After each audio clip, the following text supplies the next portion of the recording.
Hey, my name is Phil Edwards. I am the first Vice President of the Central New York Chapter of the National Railway Historical Society.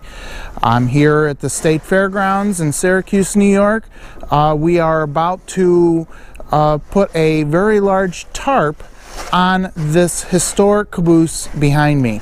This caboose was built by the New York Central in Oswego, New York in 1910, and it is one of 6 of these type cabooses left in the world. So it's very important that we get this caboose preserved and ready to be totally restored next spring.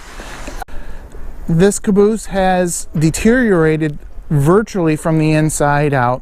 Wooden parts of the caboose, the siding, the trim work around the window sashes themselves, the roofing, everything on this caboose that's made of wood has rapidly deteriorated within the past 30 years.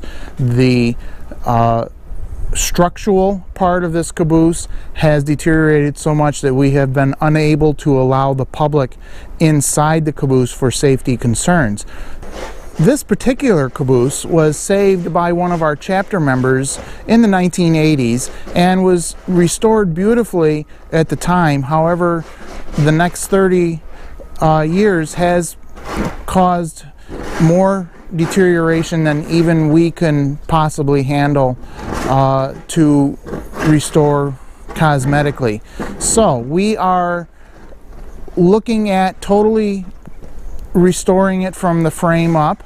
This is going to include taking all the wood parts that you see and totally refabricating them to exact historic standards and basically rebuilding this caboose so it will be a faithful, exact recreation of the original caboose.